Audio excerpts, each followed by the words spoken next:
Assalamualaikum warahmatullahi wabarakatuh. Waalaikumsalam warahmatullahi wabarakatuh. Shallallahu ala Nabi Muhammad, Allahumma shalli wa barik alaihi wa alihi washabihi. Ustaz, ini ada pertanyaan titipan Ustaz. Bagaimana sih menyikapi teman yang selalu memerintahkan kepada kita semua untuk terus berbuat kebaikan, tapi sedangkan dirinya melanggar apa yang beliau katakan. Sedangkan ketika diingatkan malah nyolot Ustaz, malah marah dan tidak menerima. Ini bagaimana Ustaz? Menyikapi orang yang seperti ini. Ya, bismillahirrahmanirrahim. Memerintahkan kepada kebaikan ketika kita punya teman itu bagus loh ya. Bagus enggak kita punya teman yang selalu mengingatkan kepada kita dengan kebaikan. Bagus. Ada teman tapi nggak pernah dia ngingetin kita kebaikan. Gimana? Ini bukan teman. Teman yang baik adalah teman yang selalu mengingatkan kita kepada kebaikan. Nah sekarang permasalahannya kita risih dengan si orang tersebut. Kenapa? Karena dia itu selalu memerintahkan kepada kita untuk kebaikan, tapi dia sendiri tidak melakukannya. Ini bagaimana? Nah, sebagaimana Allah SWT berfirman dalam Al-Quran, "Atamuruna an-nasa bil birri wa tansawna anfusakum wa antum tatlunal kitab afala ta'qilun," kata Allah SWT dalam surat Al-Baqarah ya. Atamuruna an-nasa bil birri. Kamu itu loh, mengapa kamu itu nyuruh orang suruh melakukan kebaikan, watan saun anfusakum, tapi kalian sendiri lupa dengan diri kalian. Sementara wa antum tatunal kitab, kamu baca kitab. Kalau sekarang ya Al-Quran, afala taqilun, apa ente gak punya akal? Ente memerintahkan orang lain kebaikan, sementara ente sendiri lupa dengan dirimu. Nah, ini memang ada ancamannya dari Allah Subhanahu wa Ta'ala. Dan juga dalam ayat lain, ya ayyuhalladzina amanu, hai orang yang beriman, lima taquluna ma la taf'alun, kenapa kau berbicara dengan hal-hal yang tidak kau lakukan?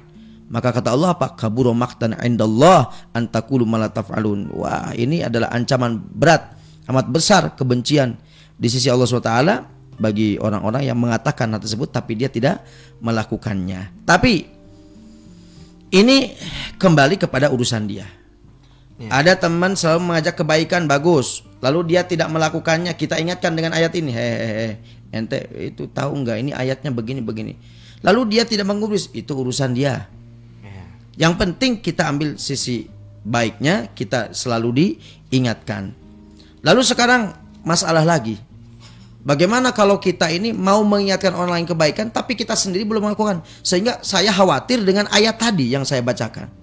Itu bagaimana? Al-Habib Abdullah bin Alawi Al-Haddad, beliau menyebutkan dalam satu kitabnya, saya lupa kitabnya, beliau mengatakan bukan berarti ketika kita tidak bisa melakukan hal tersebut lalu kita berhenti memerintahkan kebaikan kepada orang lain, akan tetapi lakukan, perintahkan kebaikan pada orang lain sekalipun kita belum bisa melakukannya, dengan keberkahan kita memerintahkan kepada yang lain, hanya dia mengamalkan lalu keberkahannya, pahalanya kembali kepada kita karena dia telah mengamalkannya dari ucapan kita, sehingga dengan sebab itu nanti lama-lama orang tersebut merasa dia ini, ya Allah saya ini nyuruh orang gini-gini tapi saya kok enggak. Akhirnya dengan sebab itulah akhirnya dia melakukan hal tersebut.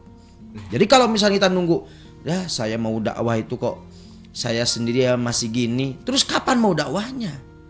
Sudah dakwah itu kewajiban kita untuk mengamalkan apa yang kita sampaikan, itu urusan ente dengan Allah SWT. Tapi ya dengan sebab itu nanti, dengan sebab merintah itu, sering dakwah itu tadi, akhirnya orang tersebut ke bawah begitu, sehingga akhirnya dia menjadi orang yang bisa melakukan apa yang dia ucapkan sedikit demi sedikit. Jadi intinya bagaimana kalau ada orang melakukan hal tersebut dan kita merasa risih, kenapa kita merasa risih dengan orang yang mengingatkan kepada kita kebaikan tapi dia nggak melakukan, itu urusan dia dengan Allah. Justru kita ingatkan kepada dia kembali, kamu itu suka mengingetin saya, terima kasih kamu udah ngingetin saya, tapi kamu tahu nggak, saya ingetin lagi bahwa Allah SWT mengancam orang yang memerintahkan tapi tidak mengamalkannya. Terus dia bilang apa? Itu mah urusan saya. Ya sudah, itu urusanmu, dan kita tidak bisa maksa orang lain supaya mengamalkan apa yang diucapkan, nggak bisa. Ya sudah, yang penting kita nikmati saja, bersyukur kepada Allah ada orang yang mengingatkan kepada saya kebaikan walaupun dia tidak mengamalkannya, tidak melakukannya. Itu urusan dia pribadi dengan Allah SWT. Wallahu a'lam bishawab.